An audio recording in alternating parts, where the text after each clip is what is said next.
نحمدہ و نصلی علی رسول الکریم بسم اللہ الرحمن الرحیم رب اشرح لی صدری ویسر لی امری واحلل عقدۃ من لسانی یفقہوا قولی صدق اللہ العظیم۔ احمد خواتین حضرات، آج ایک وضاحت کے سلسلے میں حاضر ہونا پڑا ہے۔ مجھے نہیں اندازہ تھا کہ مجھے ایک دن اس بات پہ بھی وضاحت کرنی پڑے گی کہ جس کے بارے میں آج میں بات کر رہا ہوں، اگرچہ کہ میں کسی طور پہ اس بات کا قائل نہیں ہوں۔ سیدنا ابو بکر رضی اللہ تعالیٰ عنہ کو ایک شخص بہت برا بھلا کہہ رہا تھا، تو رسول اکرم صلی اللہ علیہ وسلم ساتھ کھڑے مسکرا رہے تھے اور آپ جواب نہیں دے رہے تھے، تو اچانک سیدنا ابو بکر صدیق نے جواب دے دیا، تو آپ اٹھ کے چلے گئے۔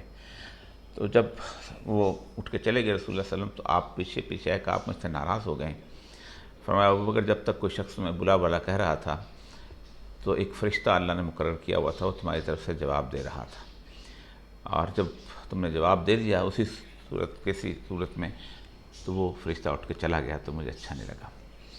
میں ان تمام گالیوں کا، ان چیزوں کا تو بالکل جواب نہیں دینا چاہ رہا جو کہ کافی دنوں سے میرے خلاف تحریک لبیک کے لوگوں نے کی۔ اللہ تعالیٰ ان کو ہدایت دے، اور اللہ تعالیٰ ان کو جو ان کے اندر جذبہ عشق رسول کا اس کو قائم رکھے۔ پہلی بات یہ ہے کہ میرا بارے میں جو چند باتیں وہ کرتے ہیں اس کی وضاحت کر دیتا ہوں۔ پہلی بات یہ کہی جاتی ہے کہ میں پی ٹی آئی کی طرف سے شاید ان کے ساتھ کوئی مذاکرات کرنے نہیں گیا تھا۔ سعد رضوی صاحب بڑے بچوں کی طرح ہیں، میں ان کے والد سے ایک محبت کا تعلق رکھتا تھا۔ میں ان کے والد کے حق میں اس وقت بولا تھا کہ جب پاکستان میں کوئی شخص نہیں بولتا تھا۔ میں نے ممتاز قادری کا جنازہ پہلا شخص تھا جس نے ٹی وی پہ دکھایا تھا۔ میں نے ان کو خاص طور پہ اس وقت لیا تھا کہ جب دنیا پوری مخالفت ہے، اور میرا کوئی کمال نہیں ہے۔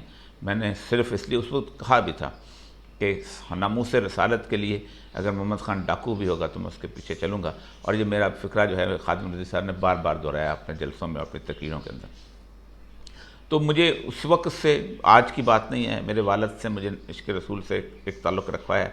جس دن آسیہ مسیح کا واقعہ ہوا تھا، سب سے پہلے ٹی وی پروگرام پہ میں آیا تھا، سب سے کالم میں نے لکھے تھے۔ سلمان تاثیر کے خلاف جو کالم ہے، کسی ایک میں سے اٹھا لیں، شاید آپ کو میرے علاوہ کوئی اور کالم نہیں ملے گا۔ یہ تو بہت بعد میں تحریکیں پیدا ہوئیں، لیکن میں کریڈٹ نہیں لینا چاہتا۔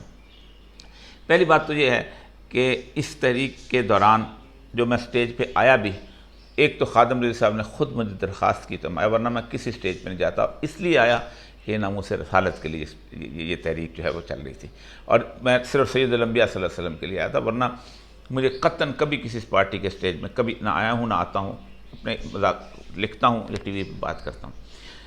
پھر اس کے بعد جب ان کا انتقال ہو گیا، ان کے جنازے کے بعد ان کے 40ویں پہ آیا، اور پھر جب تحریک لبیک میں سعد رضوی گرفتار ہوئے تو میں 2 دفعہ اپنی ذاتی طور پہ جیل میں انہیں جا کے ملا، اور میں چاہتا تھا کہ کسی نہ کسی طریقے سے یہ راستہ کھلے، اور پھر انہوں نے باقاعدہ مجھ سے درخواست کی کہ ہمارے لیے کچھ تھوڑے بہت مذاکرات کریں تاکہ ہم اس راستے سے نکلیں اور بین ہونا ختم ہو۔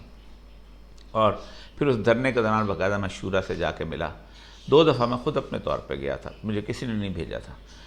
پھر اس کے بعد میں نے مذاکرات کے لیے بات شروع کی، اور وہ جب مذاکرات بیچ میں نہیں رہے، پھر ان کا مسئلہ بن گیا سب، اس کے بعد میں پیچھے ہٹ گیا، کیونکہ ظاہر بات ہے کہ مجھے اس کے بعد سے صرف جیل کی رہائی کے بعد ایک دفعہ میں مبارکباد دینے گیا ہوں، میری کوئی ملاقات نہیں ہوئی، نہ کسی اور سے ملاقات ہوئی۔ اس کا جواب سعد رضوی صاحب خود، ان کو چاہیے، بڑے باپ کے بیٹے ہیں، وہ خود جواب دیں اور خود بتائیں کہ کیا اس کے علاوہ میرا کوئی تعلق تحریک لبیک کے ساتھ ہے یا نہیں ہے۔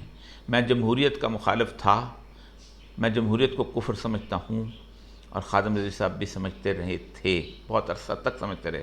الیکشن میں وہ کہتے ہیں مجبوری ہوتی ہے تو پھر جاتے ہیں، لیکن وہ اقبال کا وہ شعر کہ گریز از طرز جمہوری غلام پختہ کار شو کہ از مقد صد خر فکر انسانی نمی آئی، وہ کہا کرتے تھے کہ جمہوری طرز سے گریز کر، کیونکہ 200 گدھوں کے دماغ سے انسانوں کی فکر نہیں آتی نظر آتی۔ تو بہرحال اللہ تعالیٰ آپ سب کو خوش رکھے، اور آپ کو، آپ کے جذبے کو، آپ کو سچی عشق رسول کی محبت اور عشق رسول کے راستے پہ چلائے۔ میں صرف آپ کے لیے دعا کر سکتا ہوں۔ یاد رکھیے، اللہ کے رسول صلی اللہ علیہ وسلم فرمایا گالی دینا فسق ہے، اور اللہ کہتا ہے میں فاسقوں کو ہدایت نہیں دیتا ہوں۔ میں آپ کو پھر بھی آپ کے لیے ہدایت کی دعا کرتا ہوں۔ وآخر دعوانا الحمدللہ رب العالمین۔